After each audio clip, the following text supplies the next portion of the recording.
Hello there, fellow travelers. It's time to talk about getting ready to go. Sunday, we had our meeting, had 12 folks there, had a great time, went out to eat afterwards. We'll owe you guys a meal when we get together, okay? Those of you that couldn't come. We're talking about terms and topography. Now, I'm doing this after our meeting because I'm pastor. I'm not AV, okay? I've got everything all set up. But usually the sound man hits the record button after the song service. I had everything set up, but I didn't go back and hit the record button on the camcorder. So no big deal. I'm just going to do it for you again here in my office. And we'll walk through the same slides, same stories and illustrations. Okay. So we are going to talk about terms and topography. We're going to be traveling the length and breadth of Israel. I mean, literally the length and breadth of it. We'll be going across the Jordan and up the Jordanian side, and then we will fly over to Cairo, and we will fly down the Nile and then back up again, and then fly home again. So this is our port of entry and egress as we go. Now, this is old. It hasn't changed, but it's not the first time you've ever seen this. This is from months ago when we first got our bills and contracts and from SAR-L. But I just wanted to pull it up so that everybody kind of knew what was going on, that where will we be when and how many nights and how do we pack for how many nights? Well, on a trip like this, it's a lot of one-night stands. It just is. It's here and then going on to the next one, going on to the next one, because we're going to be moving. We will have 3 nights in Tiberias, the same hotel. We'll have 5 nights in Jerusalem. We'll have 2 in Cairo. But other than that, it's going to be one night, one night, one night. Okay. One in Tel Aviv when we first get there, one at the Dead Sea. We'll go to Petra, spend the night. Amman will spend the night and then fly out. So that gives you some idea of what we're doing. Okay. HB stands for half board. We said that earlier, but half board means that you're going to get breakfast and you're going to get supper, no lunch in between. And we've already discussed that. So here's where we are right now, unless something changes. All of these hotels have been secured, and you can look them up online and see that they're really going to be nice places. We've got some very, very nice hotels. I have never stayed at Ron Beach. I don't know anything about that. And so my guide is checking into that. It is a hotel that SAR-L uses a lot and is primarily full of SAR-L tourists. So she says she thinks it's very, very nice, but she's checking it out for us. And if we need to make adjustments, we can always make adjustments on the ground. But I have no reason to think that they wouldn't put us in equally nice places as these others are. Okay. So on that says February 13th, but it was April 13th. April 13th, just this week, Ben Gurion Airport broke its records for travelers. Now, this is coming and going. It's just as a tourists coming in. But people who are flying out for vacation, people who are flying in for vacations, the Ben Gurion Airport topped 2 million travelers in the month of March. So there's a lot going on. People are still attending, still going. Again, I've given you my word that if there's a problem, we'll cancel. If you don't feel safe, you can cancel. But right now, everything on the ground seems to be okay. Okay. We're not going to the places, as I've said many times, where there's trouble. There is some trouble in Jerusalem, but again, our guides and travel companies are all over on top of that. So we'll be keeping our ear to the ground the whole time. But it's like someone gets killed in Oklahoma City, you're not afraid to go to Tulsa. And it's kind of the same thing here. Okay. Questions about cell phones have arisen. What are we going to do about cell phones? Well, I'm going to ask you, first of all, do you really need a cell phone? Do you really need it? I mean, can you go this amount of time and not use it? When you do have a tablet or a laptop, or you can use your phone to use the internet and Wi-Fi, do you really need to have that phone call connection, especially when you think there's an 8-hour difference? That when you're calling, it's the middle of the night, or when you're calling, it's the middle of the day, and kind of gets confusing. And most people who get there say, I don't know why I paid for that extra coverage or SIM card. I didn't need it. So I would ask you to ask that question. do I really need to make those phone calls when I have other means of communication that are free? Again, if money's no object, you can buy yours and you can buy mine. It's okay. Okay. But just decide if that's really necessary. Many companies like Verizon and Sprint and US Cellular, all the others, have company plans. You can get a month or a day of international calling.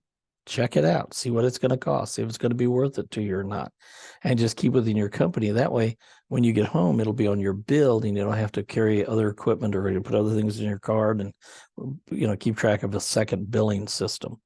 It's just part of your cell phone. The third one is a lot of hotels. When Carol and I were there last, now that's pre-COVID. I don't know what's happening now, but I do know that during COVID, Israel modernized a lot. They did infrastructure like you cannot believe. They built tunnels under Jerusalem for traffic. They put railings where railings have never been. They built parks. I believe there were as many as 36 different parks built in Israel during the COVID time because no one was there to bother them. They could just get their workers there and build and then go home. And so they did infrastructure like crazy. But the last time Carol and I were there, we just stayed in 3 hotels, so in a 2-week period. But we had free international calls from our room. We just used the phone in the room. And as long as we made it from there, it was free international calls. I cannot guarantee that that's going to be true this time. But if it is, well, you're going to be, why'd I do this? So there's another option, is all I'm saying. There's an option for it. SIM cards are cheaper here. Buying a SIM card from Amazon or a reputable dealer. There are a lot of fly-by-nighters out there on the internet, SIM cards or us and cheapycards.com or whatever, that you'll get the card and they don't work in the country you want. But if you buy through something like Amazon or a reputable phone company, the SIM cards are usually cheaper here because they know that they have you in Israel and you're captured. There, what else you going to do? And so the prices are a little bit higher. They're like AA batteries and things like that we've spent anywhere from 50 cents to $1 here can be $5 and $6 a piece overseas in Europe and the Middle East because they know they got you. You're either going to use your camera or whatever you're using your AA's in or not. So their supply and demand can kind of get you there. Also, if you buy a SIM card that's good in Israel, it's not going to work in an Arab country. The Arabs are trying to pretend that there are no such things as Israel, and they want to kill them all, and they don't want them to be there. Remember the Palestinian motto, Palestine will be free from the river to the sea, and that means no Jews. So they're not going to have cooperative SIM cards, cooperative phone systems. So you'll have to do it for 2. And sometimes Jordan and Egypt won't even cooperate because they're not the best friends. They're both Arabs, but they're not politically tight. So you might have to buy 3 SIM cards to get it done. Again, they're not hugely expensive. It's just you got to count the cost when you're doing it. Okay. The 5th thing is sometimes you can buy a very inexpensive burner phone there. You could buy one for $20, maybe $25, and use it and then toss it when you leave. Don't give it to someone because the hackers are really good at getting into the calls you made and, getting someone's bank account back home or something like that. We recommend that you destroy the phones when you get home. But that's a possibility for maybe a lot less money to get a local burner phone in Egypt and one in Israel. And the reason I bring all this up is, again, when we were there, it was pre-COVID. I cannot speak to now. I don't know because I've been there since COVID. But all of our hotels had free Wi-Fi in the lobbies. And a couple of them had free Wi-Fi in the room. But even the least expensive or remote had free Wi-Fi in the lobbies. It's just a given. The Israelis are too Wi-Fi savvy. They're too phone savvy. They're the startup techs of the world. And that was just kind of expected that, oh, yeah, sure, free Wi-Fi in the lobby. Just bring your stuff down here and we've got you covered. And it was good Wi-Fi. I mean, they had it centralized in the lobby and it was really fast and really good. And a couple of hotels had it in the rooms. No questions asked, no problem. So do you really need it, or can you send pictures back and forth and email back and forth and get all the communication done that you need there? I'll leave that up to you. Okay. I'm not your mommy. I'll leave it up to you. But I'm just trying to give you some ideas, give you some options out there. Remember, Israel, Egypt, Jordan are going to be 8 hours forward. So if we come home from a day of touring and you want to call somebody and send them a bunch of pictures, you're going to be doing it 2 o'clock in the morning. You're going to be waking them up to share your pictures. And, oh, I saw a camel today. And they may not be quite as excited about it as you are at 2 in the morning. The best time to do it is at breakfast. At breakfast time, we can get up and it's mid-afternoon. And that's when most international communication is done. Okay. So I think sometimes putting it up there helps to see it, what we're really dealing with. Someone asked about rental cars. All of the major brands are available in Egypt and in Israel. Jordan, a couple of the majors, Avis and Hertz, I think, are there. There's some rules about rental cars. Let me just give you some tips on rental cars, okay? Someone said on our free day, can I rent a car and take off, go someplace that I want to go to? Absolutely. Absolutely. If you're going someplace that's not safe, Gila or I will tell you, no, you don't want to do that. Let's get you a guide with a car that will be safe to go into these areas because they know what they're doing. We'll guide you in that way. Don't worry. But if you choose to rent a car for the free day there, remember that Waze, W-A-Z-E, is a navigational app that is created in Israel and is the most used international navigational system on phones of the world. We have Waze right here in Oklahoma. It's in the United States. It's really good. The thing about Waze is it takes input from drivers. So if you see a speed trap or if you see construction or if there's an accident, you can report that. They'll verify it, then put it online. They'll put it on the website or on the app almost immediately. Once they've confirmed it, that this isn't a hoax, then it's on there within just minutes. So people can know when stuff is going. So it's kind of an interactive navigational system that works really well. W-A-Z-E. If you're going to rent a car, make sure that the GPS is in English. That's not a given. But they do have them, that are multilingual, and they can hit a button and suddenly it's speaking English or it's speaking Hebrew or Arabic. So make sure that the car that you're renting has GPS in English. Make sure that you have your driver's license and your passport to rent and to drive. Gasoline in Israel right now is about $7 a gallon, and it's expensive in Egypt. It's more than that in Jordan. And so make sure that you want to pay that price before you rent the car. Don't be surprised. Make sure that you inspect the vehicle thoroughly. It's true in the States too, but over there,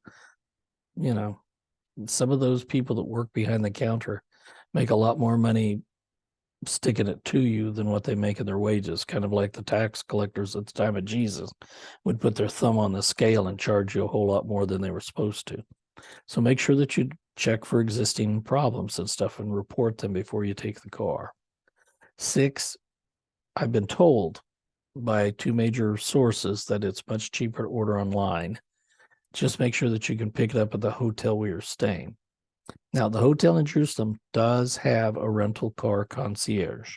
You go down a day before, say, I want to rent this kind of a car, I'm going to do this, and it will be there the next day for you. They'll valet it to the hotel, and you can get it right there.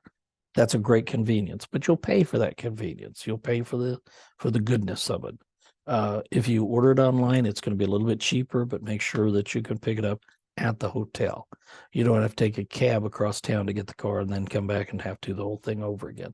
Make sure that they valet it to the hotel, and the hotels we gave you the names of them earlier, okay?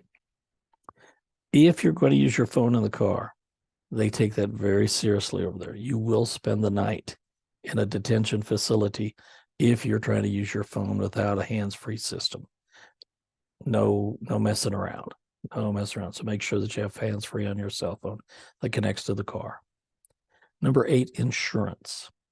Bring a letter or document from your credit card company that says we're covering the basics on our rental cars and our client doesn't have to pay for that. they'll let you slide with that if you have that, but you have to have documentation. We're also going to charge you for it. They're not going to take your word for it. You can't say I'm going to, and then skip out of the country and having left an accident behind or something. So sometimes by booking online, you can bypass a lot of that pushing for insurance and say it's all covered, it's all done. But you'll still have to have documentation to pick up the car. Okay? That's everything I know about cars. I've never rented a car. I've always used a guide to drive me around and take me there because we were usually going places that I needed more than just my own expertise to get us there and back. Bank cards versus credit cards. We do not recommend debit cards overseas. Debit cards, again, are too easily hacked, and it's too easy to get into your bank and your savings and accounts. And they are smart, and they are better than we are. And they are wizards at crime if you lose a card or get it cloned or something. We do recommend credit cards because at least the credit card company has defaults as far as what you're responsible for. You can report them, get them taken care of. It's just a much, much safer way to go. Someone asked about Google Pay, Apple Pay, things like that. Israel has it all. They love it all. They'll use it all. Jordan doesn't even know what you're talking about. They're what? They're really much more primitive in the banking system. Egypt, I am told, has the major bank of all of Egypt, Central Bank of Egypt, CBE, does take Apple Pay. But if you get to an ATM that is not a CBE, or if you get to a store that doesn't take CBE banking, you're sunk. So I would not count on that. Carol and I got a Capital One credit card just for this trip. That's all. We're going to leave every credit card that we own home except for this Capital One credit card. It had 1 year of interest-free purchasing. So our airplane went on that. We'll pay no interest for a year to pay that back. Everything that we purchase in Israel will be interest-free. Everything. It's just free. It also has no international charges. Remember, in our first meeting, we talked about that they will tack on a percentage of everything that you buy overseas on your credit card. Capital One had 0 international fees, 0. So we're going to charge like crazy. We're going to put on the card. We're going to come home. We're going to pay it off, have no interest, have no international fees, and then destroy the card. Because after the year, of course, who wants to get interest rates like banks are charging for credit cards? I would look into doing something like that. Get yourself a card that's dedicated to the trip. You can get an offer online. It can be filled out online. You can have the card in about 4 days, and get it activated and go with it. That's what we did. We just bought one for this trip, and that's all it's for. So think about something like that, okay? Now, again, some of you have more money than I do, and this is not a worry. Well, then don't listen to me. Do what you would normally do and what you're feeling safe doing. When we talk about Israel itself, we're going to be landing just above the letters here. Israel is where Tel Aviv is. We're going to be landing there. But remember, it's only about 85 miles across at its thickest and 270 at its longest. And that's about like driving from Salina to Norman. You're looking at a 4.5 hour drive, something like that. The topography of Israel is complex because it is a tectonic plate zone. This rift is a rip that goes all the way from southern Russian complex all the way down to Africa. The Israeli side is moving north. The Jordanian side is moving south. So they are rubbing and friction, and they're piling up dirt on both sides. It's kind of like if you put your 2 hands and put them in a sand pile and you started to move like this, you would have a pile form where that's happening. That's what Israel is. That's all that we're talking about. We're going to be in the Galilee area. The Galilee area is not just around the lake, but it's the northern part of the country that goes from the Jordan River towards the sea. It goes all the way to Lebanon, and that would be the Galilee area. You then have what is called the hill country, which is that smushed up area where the rift is here and the land got pushed up. This is where Jerusalem is. This is where Shechem is. This is where Nablus is. This is where Ebal and Gerizim. These are very biblical places, but they're also the place of the West Bank. They're Jordanian, they're Palestinian by possession. And so we will be in some of this, but on the outskirts of it. We'll not be going down this. There's a major highway that goes from Jerusalem through here. We'll not be taking that. It goes through Palestinian territory, and kids can come out and throw rocks at the bus and do all kinds of mayhem and things like that when there are too many ways around it. I want you to notice in between is called the Jezreel Valley. This is very important site. This Nazareth is over here. Cana and Galilee is over here. The city of Jezreel, which is where Ahab and Ahab and his wife. I've completely forgot her name, just forgot her name now. Jezebel. Ahab and Jezebel have their palace right here. Megiddo is right here. This is Megiddo and Armageddon. This is the valley of Armageddon. If you look at it, you can see that water has at one time either poured into this hole or out of this hole and created this valley in the middle of the hill country. And it is as flat as a flitter. Also, Mount Tabor, one of the supposed sites of the Mount of Transfiguration, is right here. So this is a beautiful, wonderful, exciting place that we'll spend some time looking at sites there. This is Mount Carmel. We'll be standing at the very top of Mount Carmel, where it is believed, it's not proven, but it's believed where Elijah took on the prophets of Baal. And we will be able to see both the Mediterranean and we'll be able to see the Jezreel Valley from that spot. We'll look down on Megiddo when we're at that place.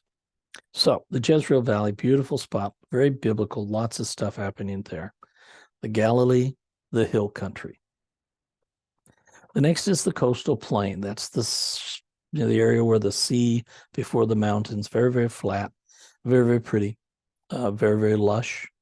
And we'll be going up the coast from Tel Aviv, which is the same as Jaffa here, and driving up to Caesarea, Herod's palace, and one of the most beautiful preserved Roman cities in the area. We'll see that there. The next area of Israel is called the Negev. To the far right, that's the desert. That's the wandering. That's where the children of Israel wandered around, and Beersheba is there, and they had to worry about wells, and we have the wells of Abraham at Beersheba because water is scarce, and you got to dig deep to find it. And so that's the Negev off to the south. Then you have the Rift Valley. The Jordan Valley itself goes from the Sea of Galilee to the Dead Sea and extends all the way down. The water up here is clear and beautiful and clean. The water down here is icky, murky, and yucky because of all of the silt and all of the farming and all of the fertilizer and all of the runoff from both sides. What is very, very pretty here becomes kind of icky down here. We're going to have our baptism way up here where the water leaves the lake and is a beautiful place. If you want to be baptized in the Jordan River, this will be it. There is a Jewish kibbutz that has made a business of baptism. They have dressing rooms, they have accommodations, they have built walkways that serpentine back and down into the water with metal railings so you can go down and get back out safely. And they charge a small fee for that, for the gown rental, the dressing room, and the towels and all of that. You were told about that earlier, that you can be baptized for a small fee when we get there. But we do it up there where the water is really clear. It's not really where Jesus was baptized. I'm assured of that. But it's still the Jordan River. Now, down near Jericho is probably where Jesus was actually baptized.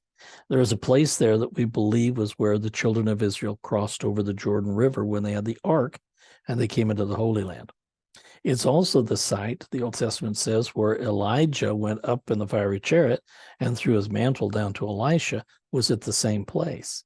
And we believe that's the same place where Jesus was baptized. There is some good archaeology that points to the fact that it was commemorated a long time ago, just right after the life of Christ, as a holy site. The churches were built there, monasteries were built there that are really, really ancient and very, very close to the time of Christ. Most of it is on the Jordanian side. Jordan is going to make almost a Disneyland on that site. They're going to create a first century village with marketplace, restaurants, fruit stands, everything at the baptism site. Right now, it's just muddy water. The Jews have come on their side and created walkways, stairways, dressing rooms that are available there. But the water is so not nice that we usually do it up north. Okay. So I'll leave it up to you. If you want to get baptized down there and dip yourself in it, that's what people do. People do not go down and baptize there. They dunk themselves in the water, and we'll certainly make that available to you. But that's the rift. That's the lowest part on the planet because of that rip in the land that goes down on both sides. Then we come to the Dead Sea itself. This is where we'll see Qumran, the Dead Sea Scrolls. We'll see Masada. We'll see En-Gedi, the springs and falls of En-Gedi where David hid from Saul. And it's a beautiful waterfall in the middle of the desert. It's a nice oasis. And we'll stop there on our trip. Then you have the wilderness. The wilderness is where the hill country just drastically drops down to the rift. And it is so barren. It is the wilderness where Jesus spent his 40 days and 40 nights wandering and couldn't find anything to eat or drink. Believe me, the Negev at least has scrub brush. The wilderness doesn't even have that. It's nothing. But we will see a lot of Bedouins. We'll see Bedouin houses and tents, encampments there. The Bedouin people are desert people who, up until 9/11, had no nationality, had no papers, had no passports. They were just the desert people, the Bedouins. After 9/11, all of the countries of the world said, too many terrorists could get across all the borders of the Middle East, and we can't track them and we can't follow them, and they can get in with a Bedouin, sheep, goats and stuff, and suddenly the terrorists are crossing lines. And so the Bedouins were forced to have nationalities. So some of them claimed Iraq and Iran and Syria, Jordan and Israel. They claimed their home as they wanted to. They still have the rights to travel wherever they want to, but now they have papers so that they can be tracked and watched. Many of them have settled in Israel because it's better to live in a Jewish country than it is an Arab country. Even though they will fight tooth and toenail to overthrow that government, they know that they are better off than with their cousins. We'll go by a lot of places that are Bedouin encampments, and there is one encampment where a young lady who is an actual Bedouin princess, if she's in town, and our guide will find out, she will sit for photographs. And she has a beautifully tattooed face. It's fully tattooed as a bride. She wears all of her coins around her dress and everything. And she comes out in full Bedouin gear. And for $1 or $2, you can take, half a dozen pictures of her. For people that are interested in that, we'll try and make it available. Okay. All right. Then we go to the Golan in the upper left-hand corner. The Golan is really has been Syrian for a long time, but the Syrians sat up on top of these hills and shot and bombed the Israelis, and many died around the Sea of Galilee who were farmers because of Golani snipers. So in the War of 67, the Israeli tanks crawled across the Golan, went down the side to Syria, and made this no man's land where it's now Israeli territory with Israeli settlements. We will go up into the Golan. We will see a couple of places that are biblical on the Golan, but more than anything, we will go to the Syrian border where the United Nations outpost is, and we will stand on the border and look across to see how close war is and how important it is to have a good defense up there. So that's in the Golan. It's beautiful. And then the Mount Hermon, we call it Hermon, they call it Hermon, is a snow-capped mountain. There's the ski resorts on Mount Hermon. It's tall enough. Part of it is in Israel, part of it's in Jordan. In 67, Israel took it all, said you can't have that snow, it's ours. And because again, they were sitting up on top and lobbing missiles and stuff. Had they just been good neighbors, nobody would have bothered them. Nobody would have worried. But because it was a military post, it was taken over. Then finally we get to the red area up above, which is the nation of Jordan. And we will be way far south at Petra. We'll come up to Mount Nebo. We will look across at the promised land as Moses did, where Moses was buried, and the areas of Gilead. So Moab and all of this is primarily the mountains of the Edomites, Edom, Edomites, the land of Edom. And we will be seeing that when we're in the drift all the time. It'll be on the other side of the Jordan. The Jordan splits it in half.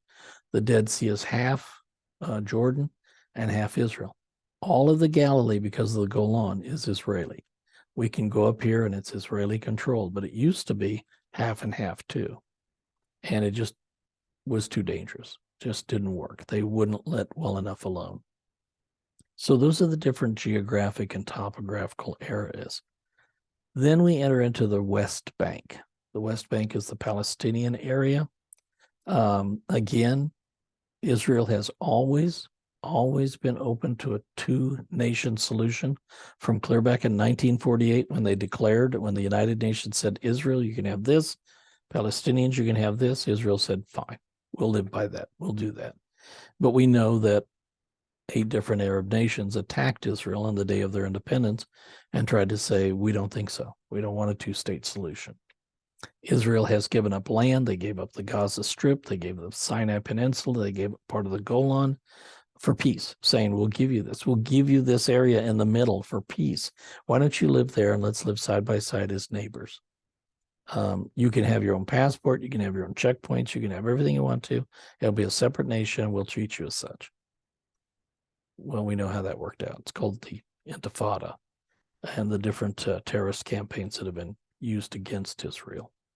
There's a saying that if the Palestinians were to lay down their guns and their rocks today, there'd be total peace in the Middle East. There would be peace because Israel has done everything they can to accommodate them and give them what they needed. But if the Israelis laid down their guns tomorrow, the Arabs would annihilate them.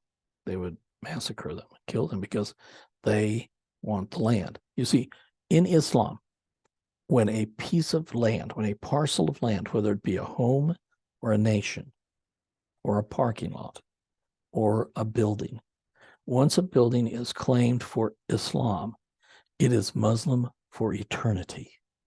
And this is why the Arabs are fighting over both the Middle East and Europe, because during the Arab conquest, before the Crusades, the Arabs went clear up over the top of the Mediterranean, took over Rome, took over Greece, took over Germany, took over Portugal, took over Spain, and kept going until they got to the edge of France, where they were repelled back. And the Europeans said, no more rape, burn, and pillage of us. This is not Arab land. Well, the Arabs today are trying to reclaim the land that is Muslim from the 1200s. So the Crusades were to push the pillagers back, to push the rapists back, to push the murderers back. And then finally, once they got them in the Holy Land, they said, now let's reclaim all of the Christian sites that have been turned into Muslim mosques. That's what the Dome of the Rock is. The Dome of the Rock is a Muslim presence in a Jewish holy site to eradicate and say, you can never have this back again. Once it's Muslim, it's always Muslim. There's the problem. And so this is why some of us that are, I would call myself a Middle East expert, but let's say Middle East trained and cognizant, when one block from 9/11, the Muslims wanted to build a mosque. One block from 9/11. We screamed, no, don't let them, because it's another piece of land of downtown New York that will be forever Muslim. And if they buy up the rest of the block quietly, then that whole block is Muslim. And now you have a Muslim territory, land, and mosque that borders the 9/11 memorial. It's just the way it is, guys. It's not prejudice. It's not discrimination. It's just the way the world is. So this is what the West Bank is like. If we look at a cross section, we see the Mediterranean Sea, that coastal plain. This is the short hills, the little coastal hills called the Shephelah in the Bible. Kind of think of shelf and the Shephelah. And then you get into the mountain area where the land is squished. And then you get to the wilderness area that goes down to the Dead Sea. We're going to go from 2,800 feet, and there are mountains taller than that, but 2,800 feet above sea level to 1,350 below sea level. And then on the other side, it's Jordan, the plateau of the Edomite mountains in Gilead. We're going to hear the word tel a lot. T-E-L is just a Hebrew word that means a mound where people used to live. This is what old Jericho looks like, and around it you see modern Jericho. This is the Tel Jericho, just a mound where people used to live. Mounds are like layer cakes, okay? The oldest stuff is at the bottom.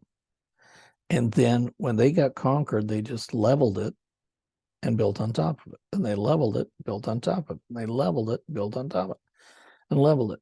When an archaeologist shows up at a tell, you can't excavate the whole thing. You don't want to disrupt history that much, and you just don't have the money. So the first thing they will do is build a trench. This is a trench. It's about you can see from the size of the cars, it's about 3 cars wide, about the size of a good dump truck. But the idea is to look at the sides and see the different layers of the cake and see, are we seeing habitation? Are we seeing signs of destruction? Do we see signs of a fire? Do we see bodies and bones? And what are we looking at? Is this a suburb or is it a burial ground? So by looking at both sides of the trench, we get an idea whether or not it's worth digging, and it gives us an age of the tell itself. All over Israel, we'll be driving along and we'll see tell. This is the tell of Ai, of Bethel Ai, of when the children of Israel crossed the Jordan River into the Promised Land.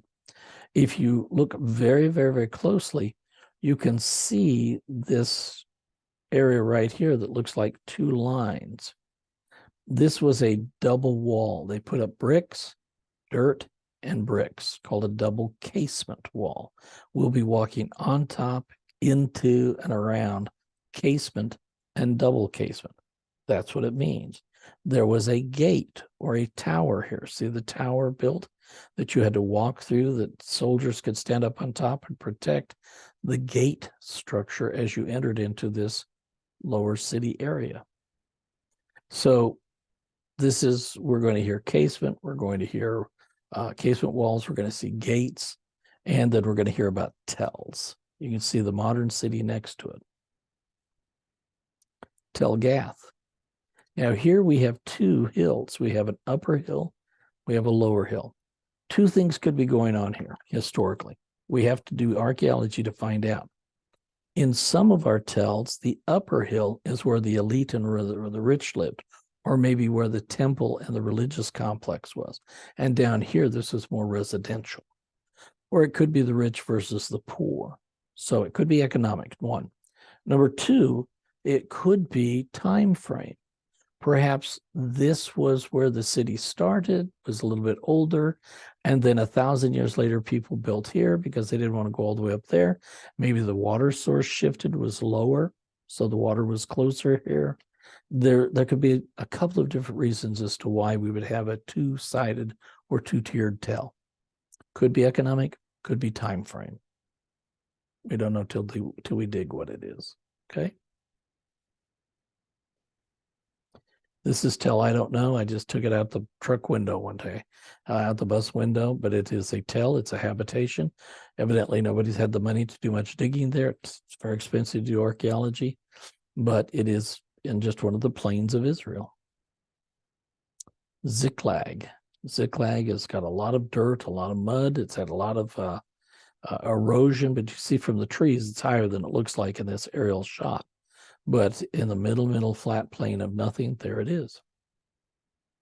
This is coastal plain, by the way. If we were up a little bit higher, you'd be able to see the Mediterranean off the coastal shelf. Tel Gamma has, again, 2 separate hills to it. You can see that there are 2 different places that are very, very clear to see. Another unnamed tale, just the middle of a field. They were going to see them everywhere. This is Beersheba, the city of Abraham and the wells of Abraham. This little gazebo in the middle is for tourists to stand under because there isn't a tree within 100 miles of Beersheba. Well, 30 miles, maybe I'm exaggerating, but there's no trees. And so they built this little shade gazebo so that tour groups can stand up on top. Look at the excavation that's up there. There's a great deal of open ground up there where you can see houses and streets and buildings and stuff, but you can get out of the shade a little bit while you're up there. This is what we're looking for. The oldest stuff, the more ancient stuff's at the bottom. Bones, maybe we'll find a little bit of a stone wall that broke down, was covered up by filled dirt. And then we've got maybe some bodies or burials, and then some more filled dirt. And ash means that maybe the place above was burned to the ground and everything was burned. We find a burn layer. Maybe we find an idol, some cups and things. The farther up we get, we may find more and more intact pieces because they're built a little better. They're built a little more modern, a little sturdier perhaps. And but the oldest stuff is down here and the more recent stuff is up here. You know, I gave you a list on our first talking and everything in one of our printouts about the different periods of time. Jebusite is one of the very oldest, the Canaanite to the Egyptians to the first temple, all the way up to the modern period of time. Just because you find a piece of pottery doesn't mean it's old. It could be quite modern. Or it may not be modern at all. It might be quite old. It doesn't matter. It can be washed up and washed down and can be moved around. The only ones we'll really be dealing with are the Crusader and later. That's what we really deal with in archaeology, unless we're doing like archaeology of the British period, but that's really not an interest. Crusaders about as recent as we go. It's about 1500 AD. Remember, wherever we go in Jerusalem, Jesus's time is always about 35 feet below us. When you're walking on the ground, you're walking on later habitations. You're walking on these later levels. And to get down to the time of Christ is about 35 feet of digging. So we might find all kinds of stuff archaeologically and then find a filled dirt, then find no more habitation where there's a bullet, which would, of course, not be ancient. Then we might come in up and find actually modern things. To give you an illustration of what this is like, this is the Western Wall called the Wailing Wall. This is the man's side. This is the woman's side. They do not worship together. That's very controversial right now. Women's liberation is wanting to knock this barrier down and make it an egalitarian wall where everyone can worship freely and openly and the same. I don't know if we'll see that in our lifetime. I think it'll probably happen someday. The separation between men and women is not ancient. Men and women at the time of Jesus worshiped together without a veil between them. But it really came into practice around the 1500s. And so it's old, but it's not biblical to do so. But here's the Wailing Wall. The Dome of the Rock is just off the picture over here. This is called the Al-Aqsa Mosque. This is the man's mosque. This is where men worship. And this is where violence, terrorism, they hide inside the mosque and then throw things over the wall and stuff like that when they're wanting to fuss up. What I want you to see is right here, this little knob sticking out. You see the knob, and there's a long extension of rock there. Here it is from the other view. This is from the south wall view. We will be standing in both of these places. We'll see this and point this out. But you see the long extension of rock there, of brick, that holds this. This is a buttress for what used to be a bridge or a walkway. It looked like this. We're looking at this little piece sticking out right here of what used to be a grand staircase that went up to the temple. And this is where the Sanhedrin met. This is one of the meeting courts, and the temple is down here even with this area. But people could come and go up from the Temple Mount, and they could come from the public steps over here. We will literally be sitting on these steps. We will sit on the actual steps that it is most likely that Jesus and the apostles walked up and down, because these were the public middle-class people. This was for the priests and for the higher-ups, for the elites. We know that this little piece is sticking out And down here were shops. There were stores in the base of this on the other side. In 1900, this is what that buttress looked like. It was ground level. There's a Bedouin or an Arab with some donkeys underneath the shade of the tree. The western wall is hidden by all these buildings, but it's all dirt up here. But when we look then and remove 35 feet of dirt like this, we get down to the Roman street. So what used to be ground level up here, all of this dirt got removed. All of this got removed, and suddenly we're seeing more of the wall, and we're seeing Roman habitation. And those shops that I told you about are over here on the left side, those little square doorways. We'll be standing here, we'll be walking here. This is Gila, our guide. And this is Roy Cheney, who's going on our trip again. Roy and Nancy will be with us again because they want to go to Egypt and Jordan, and so they'll be returning with us. But anyway, this is a part of one of our groups who've been, and that drop in dirt shows you, wow. And the road is all busted and broken up with stones from when the Romans destroyed the city of Jerusalem and cast every stone down upon itself, Jesus said. Every stone will be cast down on itself. And it even broke the road.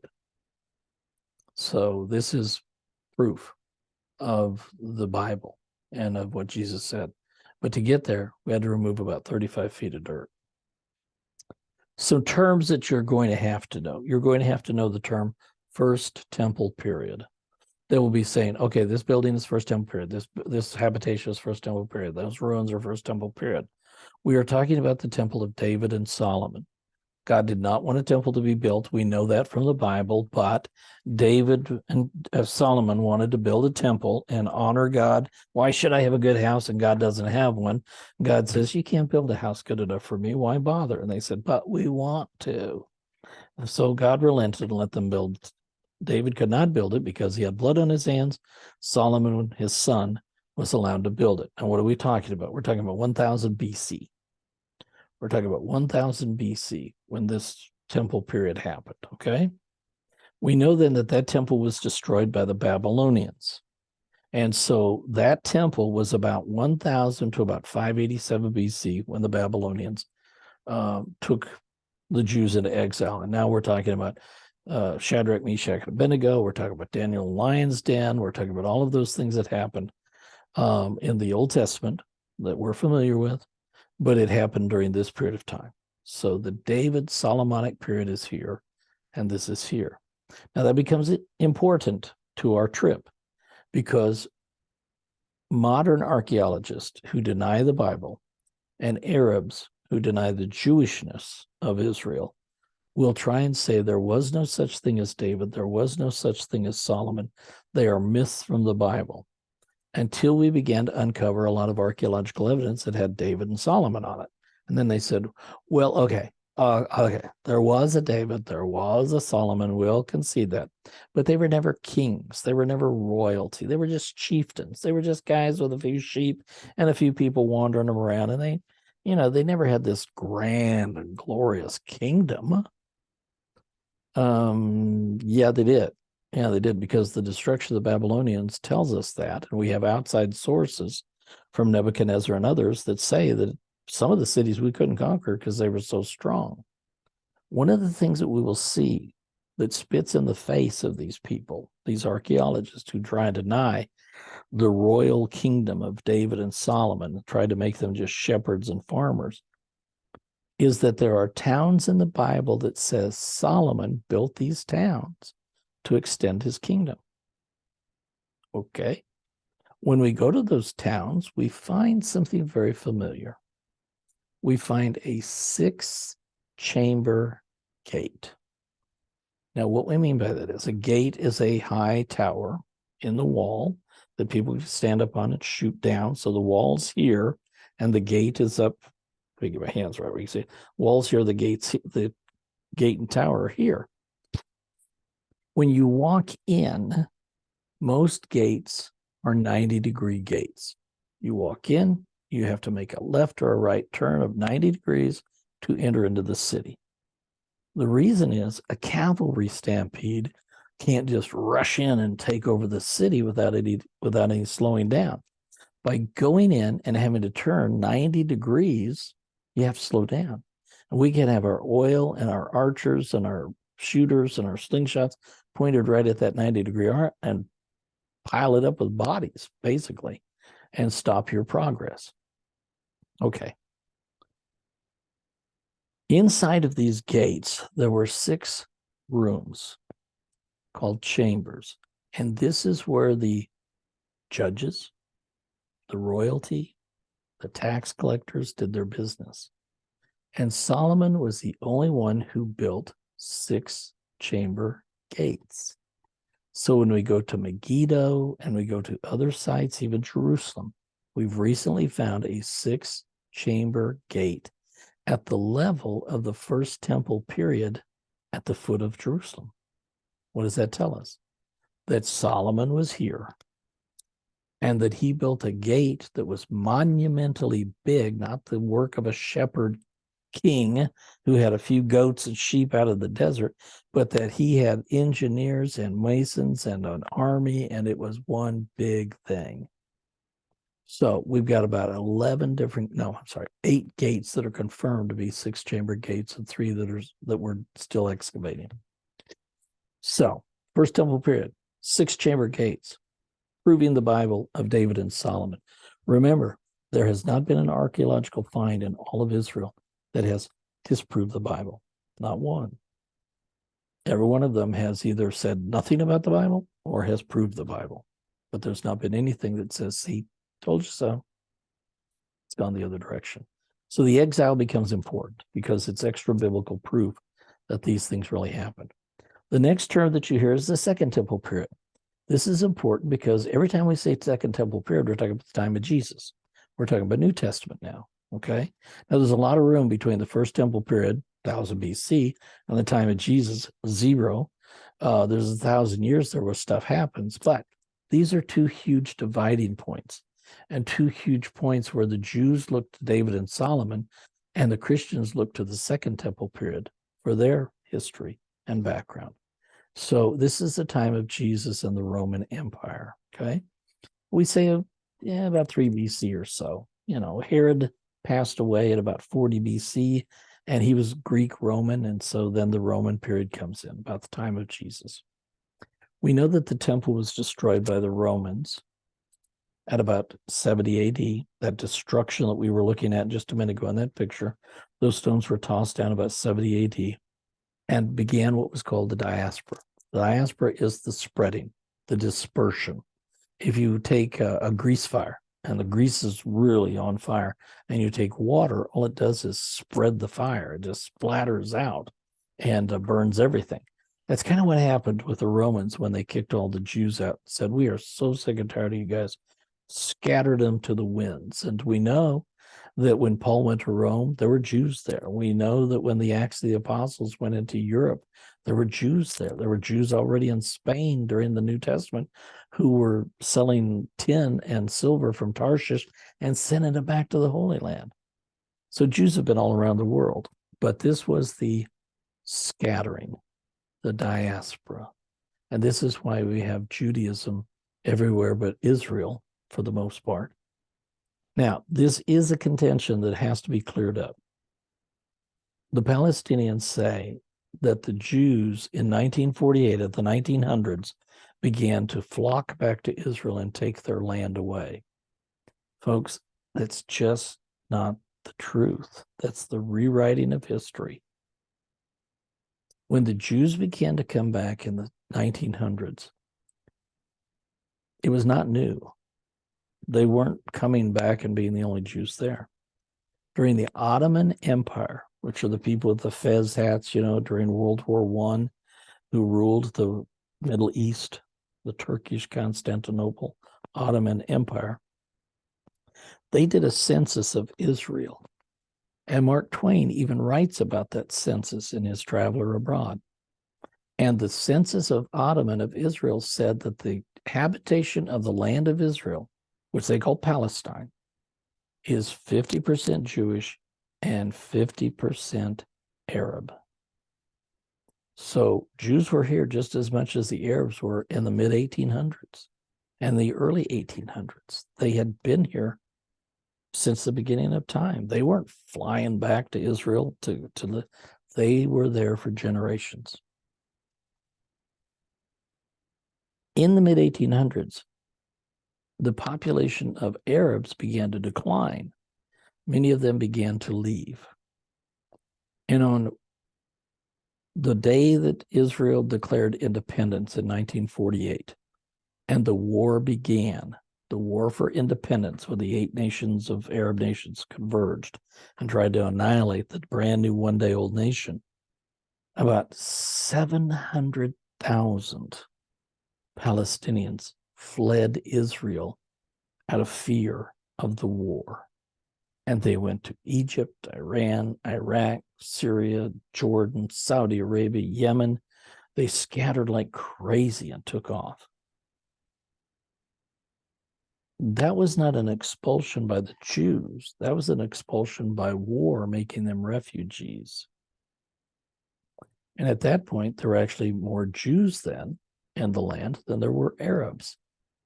The majority of Arabs who fled have been proven by DNA testing. This is all very scientific and all very provable. DNA testing has proven that there is no such thing as a Palestinian race. There is a Palestinian tribal group, an identity. But the majority of them are Egyptian and Persian and Syrian. That's their blood. That's their bloodline. And most of them can be traced back to before the World War I. When the Jews began to have a real presence in the land, they began to drain the swamps, plow the fields, work the land, and Arabs came flocking back to work for them. They could make twice the money working for the Jews that they could back home in their homeland. And the Jews paid exorbitant prices to the landowners of the Ottoman Empire to possess Israel.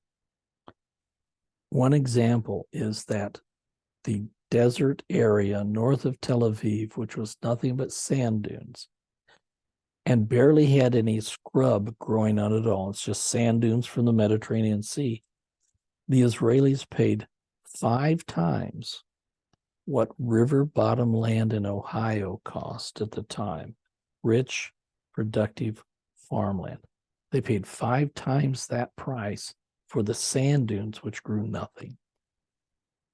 Thank goodness they did, because we now call that Tel Aviv, one of the most wealthy cities on the planet, one of the biggest metropolitan cities in the world.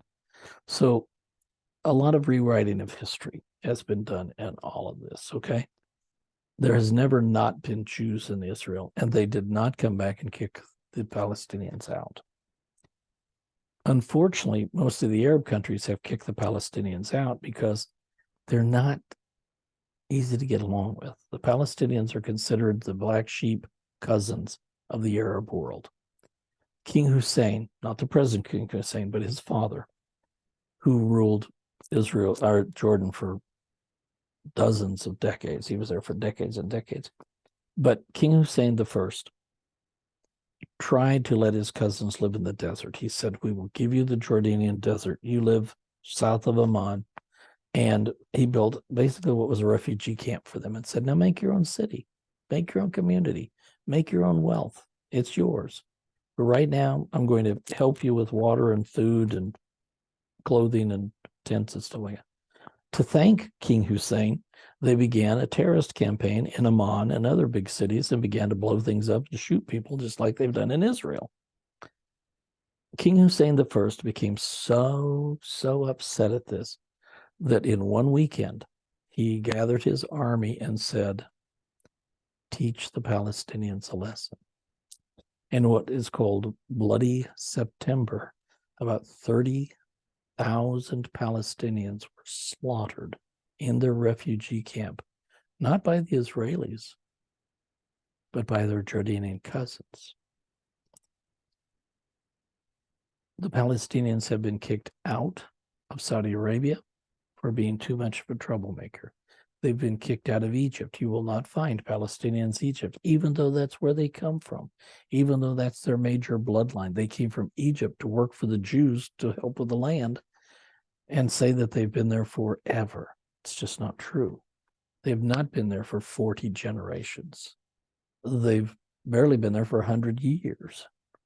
So that's just history. It's just the rewrite of history, okay? And I'll get off my soapbox and keep going. The Byzantine period is the third period you'll hear a lot about. This is when the Christians came to rule. This is when Constantine, the Roman emperor, was in battle, and he was losing the battle, and he retreated to a mountaintop, and he was pondering what he has to do to win. What does he need to do to win? And he says that he saw a vision of a cross in the sky, and he heard the voice of Jesus in the sky saying, "If you will bear my cross, you will win." Well, we know that Jesus says to bear the cross, but it means a little different than what he thought, because he grabbed everybody's shield and painted a cross on the front of the shield. And he put a cross on all of their helmets, and he put a cross on their swords, and he put a cross on their chest. And they went into battle, but they won. They won. And so Constantine converted to this religion, this Jewish sect called Christianity, and said, within a few years, I'm going to make the entire empire Christian. And so Christianity was forced on the world by the Roman Empire.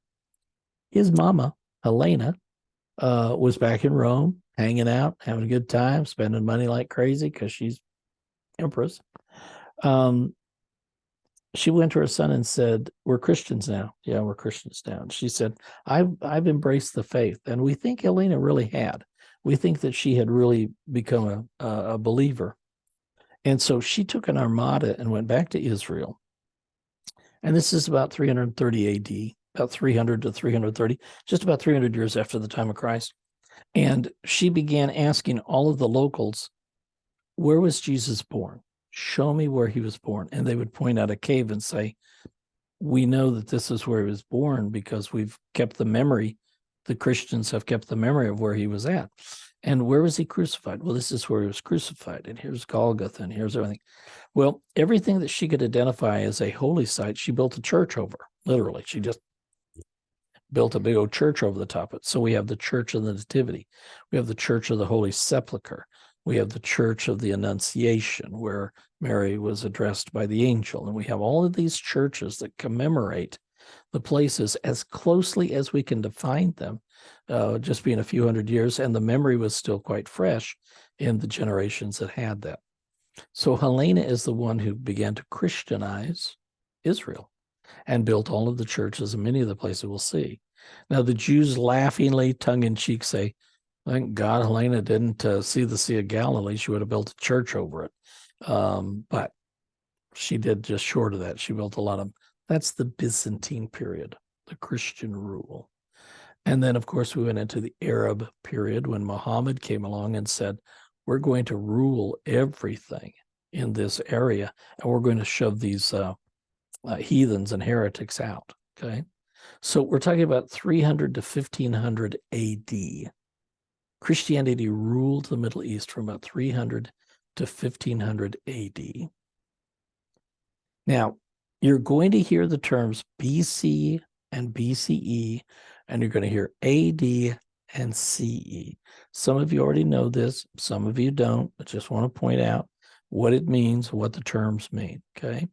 We know that BC means before Christ. We know that AD means the year of our Lord in Latin, Anno Domini, the year that he was born. This is the year the Lord appeared, the Lord's year. Well, Jews don't like to talk about Jesus. They don't want their calendar to be controlled by some false Messiah.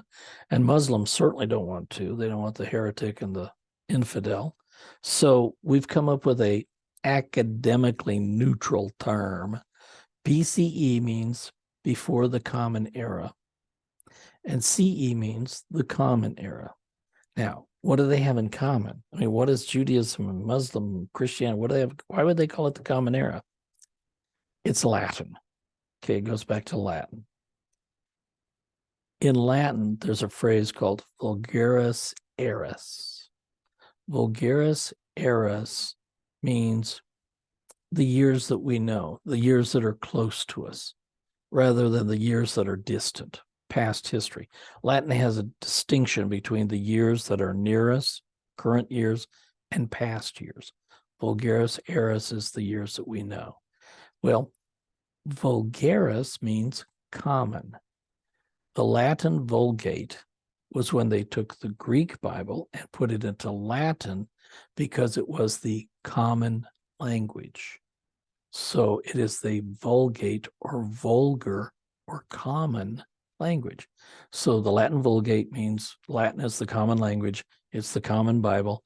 Now we have the common era, which is what? Ones that we're familiar with and ones that we're not familiar with. Those that are around us and those that are before us. That's all it means. Okay, so common era doesn't mean we have anything religiously or spiritually in common, but it's Latin for nearby and far away. Cool. All right. Jerusalem. Jerusalem. A mosque in the middle of a six-pointed star. That's what this city is about. We'll be standing in this very spot. You'll be able to take this very picture. You'll be able to be in the picture with this in the background. It's a beautiful sight. Makes me homesick just to look at it. Makes me feel that I'm there. Jerusalem is one of the very oldest cities of habitation in the world. We have proof that there were people living there in the 4th millennium BC. One of the oldest continuously lived in cities ever. However, it has been anything but peaceful. Jerusalem has been attacked 52 times. It's been captured, totally captured 44 times. It's been besieged by armies 23 times. And it's been destroyed to the ground twice and leveled twice. Anything but peaceful. I like to show this map because when you're looking at a map, and we'll be looking at maps, you'll be given a tourist map when you arrive by our tour company, that to find Jerusalem, you always go to the top of the Dead Sea and look back. If you look west, then that's where Jerusalem is. It's just really equal to that. Jericho's a little bit farther north than what Jerusalem is, but it's easy to find on a map. Here's an aerial shot showing Jerusalem in the foreground. This is the old city. There's the walls to the old city that go around. The new city is around it. But here we see the wilderness where nothing grows. And lo and behold, there's the Dead Sea. And there's Edom on the other side. There's Jordan. So it's a great shot showing what we've looked at briefly in our topography and how rough and rugged this area is. And to wander through it for 40 days and 40 nights is to know you've wandered. You really, really have. Okay. The walls of the old city I've outlined for you there. There are the 6 gates. This is called Herod's Gate. It opens up into the Arab Quarter. I don't recommend people going there. You could be hassled as an American there a little bit, and nobody's going to hurt you, but they'll not treat you as friendly, perhaps, as they should. This is the Damascus Gate. It's the biggest and most beautiful gate into the city. It opens up into both the Arab Quarter and the Christian Quarter. We'll be going in and out of that. Our hotel room is on this street right here that leads away. This is the Damascus Road. Our hotel is on the Damascus Road that Saul took when he was breathing fire against the Christians. This is called the New Gate, and it is new. It's just a few hundred years old. This is a Catholic compound called Notre Dame. It's a beautiful big hotel and a beautiful big hospital for sick priests and nuns and those who, it's like a nursing home for holy workers. Well, the Catholics couldn't get in and out of the city without going all the way around. And so the city of Jerusalem just knocked a hole in the wall and called it a gate. It's a gate for them now, called the New Gate. And we may come in and out of that some too. This is the Jaffa Gate. This is the gate that leads to the city of Jaffa and is one of the oldest gates. It's in the same place where the time of Jesus would have been. And it opens up into Mount Zion. This is Mount Zion right here. This little tiny clump is where we will see the upper room, David's tomb, is Mount Zion here. This is the Dung Gate, D-U-N-G. This is where the filth from the temple was taken out and thrown into the Gehenna Valley, the Valley of Hinnom, which is what Jesus likened hell to. Gehenna was where the trash dump burned night and day, where the rats and the maggots lived on the trash heap. And so they call it the Dung Gate because stuff was taken in and out there that was impure. Then we have the Golden or Eastern Gate, the big double gate that we all see in pictures that someday the Messiah will enter. So the Muslims said, no, he won't. And they bricked it up and it's all closed up. If you go on the walking tour on the free day, we'll go up and actually go up to that Eastern Gate on the outside so that you can see the Eastern Gate close up. We'll be right there. So this is the gates of the city. This is Mount of Olives. Mount of Olives is here. Gethsemane, the batch of trees and things that some of them are 1,000 years old, and there's nothing there that's 2,000 years old. Nothing quite from the time of Christ. The Muslims and British cut down most of the trees to build railroads all over the Middle East, and so at one time Israel was completely denuded. Many of the forests and things that used to stand are no longer there, but Israel is doing everything it can to rebuild those forests. But anyway, that's Mount Zion, and that's the Dead Sea back there. When we look at it from a little different view here, this is the Dung Gate. That was where the refuse was taken out. And the Damascus Gate is up here, okay? Jaffa Gate is here, and the Eastern Gate is here. So we've just kind of tilted things a little to the side where the Dead Sea is here. We look at this and we see a little finger of land. There's a valley on this side and a valley on this side and an incline that goes up. This is called the City of David. Before all of this on top existed, before any of this existed, this was the ancient city of the Jebusites that David conquered to take over and to make it his city. He wanted this city of Salem, but he couldn't get in. He said any of his soldiers who could get in, he would give a great reward to. Well, some of them found a crack in the rock and started to crawl through the crack in the rock, and they found a cave. And the cave was a naturally born cave that had been water hewn. And they found the Gihon Spring. And what we call Hezekiah's Tunnel that we will be walking through with our water shoes and our headlamps on is here. This is the city of David. 3 valleys mark the city of Jerusalem. One is Gehenna or Hinnom. There is the Tyropian Valley that goes all the way through. It's a deep little valley. Most of it's been filled in now with habitation. And then you have the Kidron Valley, the Valley of Kidron. Here we see a model that shows the Hinnom Valley, the Tyropian Valley, and the Kidron Valley. Hinnom is named after a person.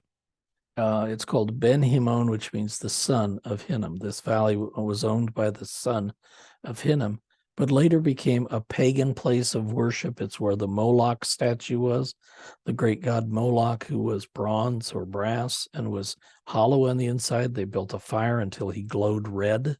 And once the body glowed, then they would put their children in the hands and watch them torch and burst into flames and be sacrificed to Moloch. The Bible says, do not be passing your children through the fire. This does not please God. And Moloch is a bad guy. But this is where it all happened. It's in the Valley of Hinnom. Okay.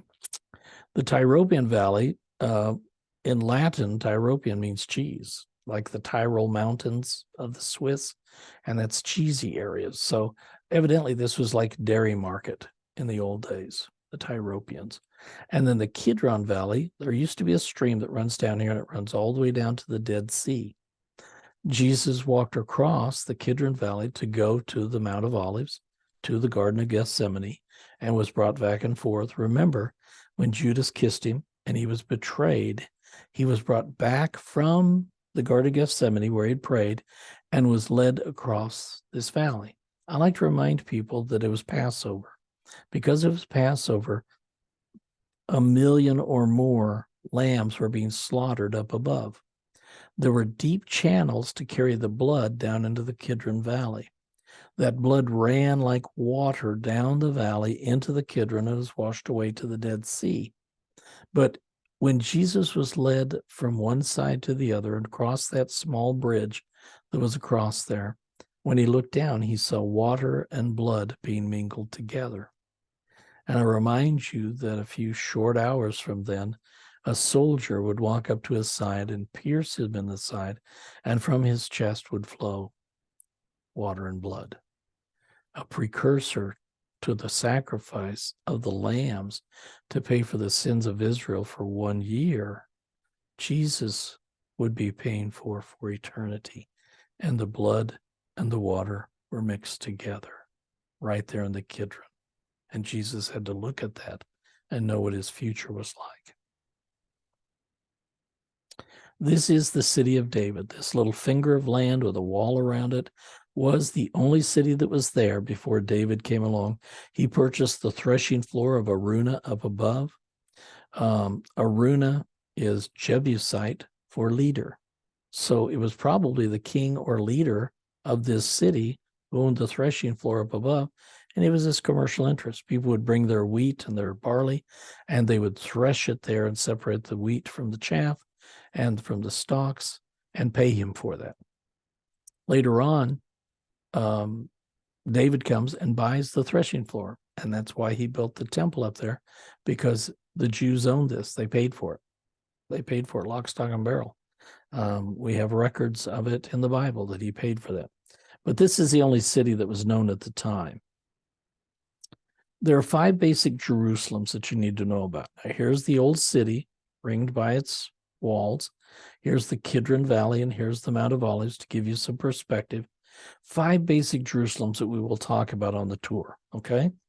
There is the old city. So the old city will be called Jerusalem interchangeably with Jerusalem. This is where our hotel is at, and this is where the Garden Tomb is at. We will be walking right past the Garden Tomb to get to the old city. The Garden Tomb is free. If you want to go down there some evening and just sit and reflect and worship and pray, you are only about a 10-minute walk from it. It's about a 15-minute walk from our hotel to the old city. So that would be free for you to do. The yellow area is the Jerusalem modern side. This is metropolitan Israel. This is the Jerusalem that is 21st century and 20th century and has light rails and malls and grocery stores and all kinds of things that are quite modern. Very, very built up, very, very hotel-oriented and apartment-oriented. Then you have the Arab side, the East Jerusalem, it's called, a part of the West Bank. Jerusalem is plopped in the middle of the West Bank, and they're fighting over control. Both the Jews and the Arabs want to claim Jerusalem as their capital. Well, this is what we're talking about. We're not talking about the little old city. We're talking about the big metropolitan city. Part of it is Jewish, part of it is Palestinian. This area that's very, very close to our hotel is called Mea Shearim. The Mea Shearim is where the old traditional Orthodox Jews live, kind of like Amish in an enclave. They're here. They don't really want you there. You're tolerated but not welcomed. But this is where the curly locks, strange hats, the long coats, the women who cover their heads, the children that dress in formal clothing. This is the strict Jewish Jerusalem. And for some Jews, it's the only real Jerusalem because it's the only faithful Jerusalem. So we have the old city. We got Jewish, Arab, Orthodox Jerusalem, okay? Then we enter into the city of David, which is the ancient Jerusalem. So we have 5 Jerusalems that we'll talk about. This is a great aerial shot of that finger of land. That's the Kidron Valley is very, very deep, and the Gehenna Valley comes around here and meets it. That this was the city that was here before anything else was.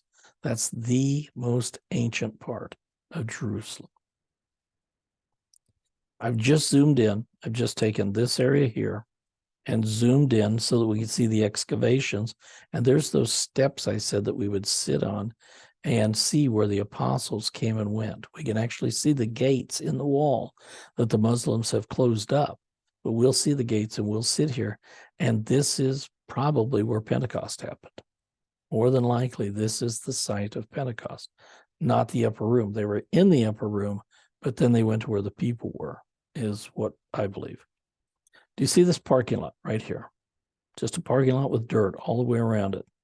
This picture is old enough to show us that here's a road. You can see buses parked here, and people would walk up to the wailing wall. Buses can't go in there, but we can walk up through the dung gate and get into the old city. This is the dung gate right there.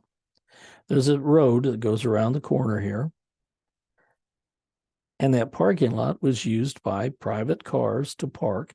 The Gavati family owned this, and they have about 5 parking lots all over Israel, over Jerusalem.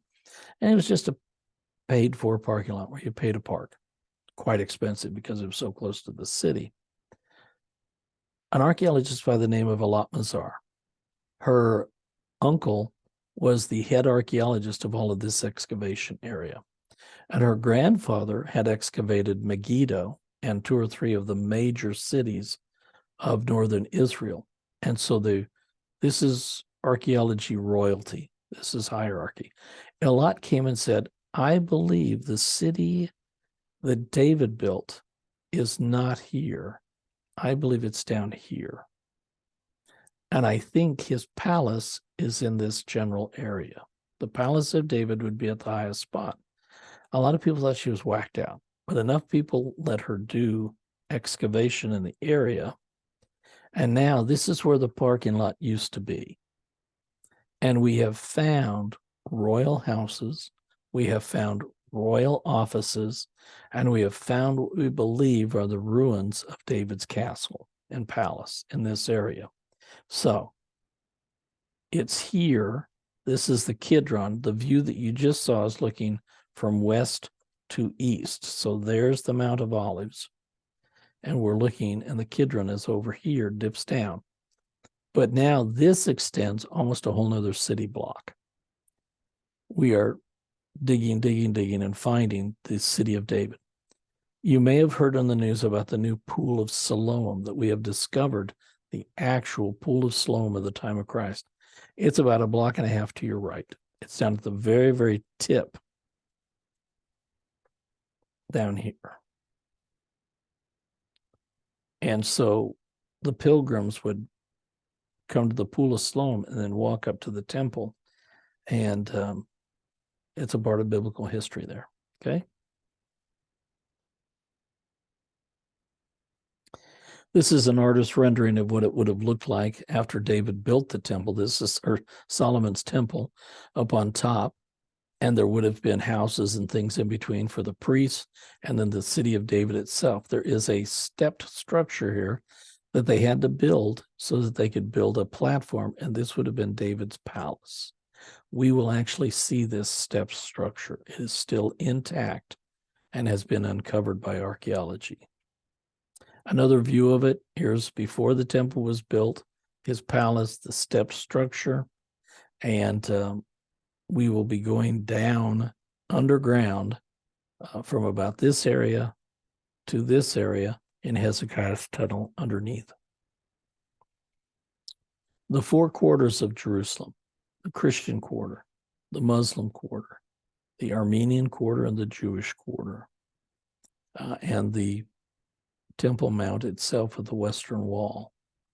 We will be taking an underground tour, but it's well lit. It's not claustrophobic. It's not like some people choose not to do Hezekiah's tunnel because it is rather narrow, and that's not too narrow for me. If I get through it, anybody get through it. It's not like you're going to have to get on your hands and knees and crawl, but it is dark. The only light is the headlights that you're wearing, and it will be wet. The water will be going anywhere from our ankles to our knees, depending on how the spring happens to be flowing. It's a natural spring. We'll be walking Hezekiah's tunnel. Some tourists do not like the dark and claustrophobia. That's fine. There's another way around, and you'll meet us at the end. But we will be taking the tunnel tour, which literally walks from here all the way to here. We will see this corner underground, the same stones, the same rocks that Jesus would have seen and touched. We will go down 35 feet and walk down a tunnel that is well lit, very modern, walkways, signs, lights. I mean, it's not scary at all to go down the tunnel tour, the temple tunnel. But we will go through that and you will be able to walk. And an amazing thing is that right here, where the temple would have been centered by some respects, there is a chapel or a small synagogue for Jews because it is the closest that they can get to the Holy Temple and the Holy of Holies. And we will be walking right down this way and coming up on the Via della Rosa, which is here and curves down this way to the Church of the Holy Sepulchre. Okay. Here's the quarters. You can see the Arab quarter, the Christian quarter, the Armenian quarter is right here. And this is the Jewish quarter. That's it. That's what I got. That's what I've got. At this point, we answered a bunch of questions. Most of them I've covered for you today. I've talked about them. They were about the logistics of flight and how many times, where will we stay and how many nights and stuff. But if you have any questions, please, please, please, please email me, call me, whatever. We'll chat about them, and if there's something that I think everybody needs to hear, I'll share them out with everybody. But we're getting ready to go.